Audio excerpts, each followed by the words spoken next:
और इसी बीच एक बड़ी खबर है जम्मू कश्मीर से, जहां उधमपुर में भीषण बस हादसा हो गया। मृतकों की संख्या बढ़कर 21 हो गई है। अनियंत्रित होकर यात्री बस खाई में पलट गई थी। रामनगर इलाके में हादसा हुआ था। शुरुआती दौर में मृतकों का आंकड़ा 10-12 था, लेकिन बढ़ते जा रहा है आंकड़ा। मौके पर राहत बचाव कार्य को शुरू किया गया। घायल यात्रियों को अस्पताल ले जाया गया था, लेकिन कई घायल यात्रियों की भी जान बचाई नहीं जा सकी है और अब मृतकों की संख्या बढ़कर 21 हो गई है। दो तस्वीरें आप देख रहे हैं। पहली तस्वीर आप देखिए किस तरह से बस के परखच्चे उड़ गए हैं। पूरा बस का जो स्ट्रक्चर है मेटेलिक, वो क्षतिग्रस्त हो गया है। बस पलट गई थी, उससे नीचे यात्री दबे हुए थे। उनको निकालना भी बहुत बड़ी यहाँ पर चुनौती थी और किसी तरह से रेस्क्यू किया गया। पूरी दुनिया में इस्लामी शिक्षा का सबसे बड़ा गढ़ दारुल उलूम देवबंद, जो एक बार फिर से सुर्खियों का विषय है। इस बार दारुल उलूम में स्मार्टफोन वाला फतवा जारी किया गया। दारुल उलूम में स्मार्टफोन बैन किया गया है और एआई के इस दौर में आखिर दारुल उलूम अपने छात्रों को स्मार्ट बनाने की जगह क्या कट्टर बनाना चाहता है, उसकी मंशा क्या है, रिपोर्ट देखिए।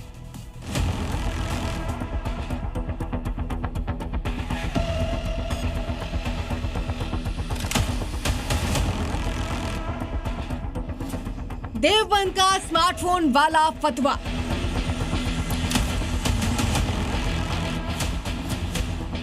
दारुल उलूम में स्मार्टफोन बैन।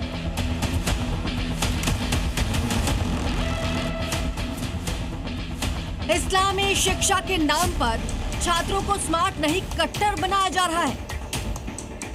इस्लामी शिक्षा के केंद्र देवबंद के दारुल उलूम को ऐसे छात्र नहीं चाहिए जो स्मार्टफोन रखते हैं।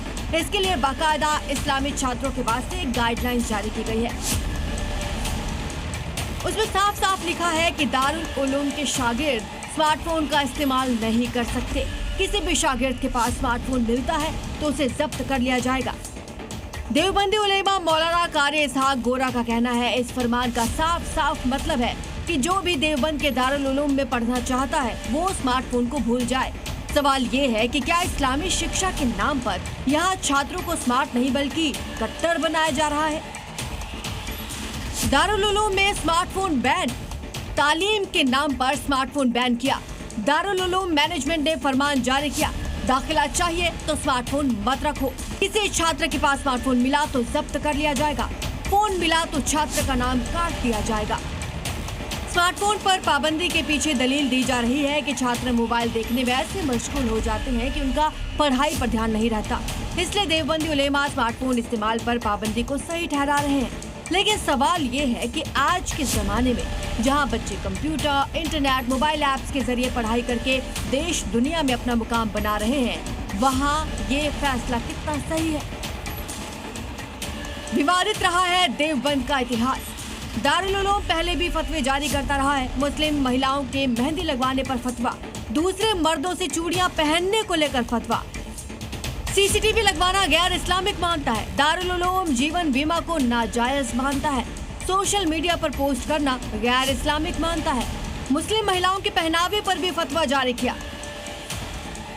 दारुल उलूम ने तो औरतों के लिए मर्दों का फुटबॉल मैच देखना तक हराम बताया है। अब बच्चों को इस्लामी शिक्षा के नाम पर स्मार्टफोन से दूर रखने का फरमान देखकर ऐसा लगता है कि दारुल उलूम बदलते वक्त के साथ खुद को बदलने के लिए राजी ही नहीं है। ब्यूरो रिपोर्ट, जी मीडिया।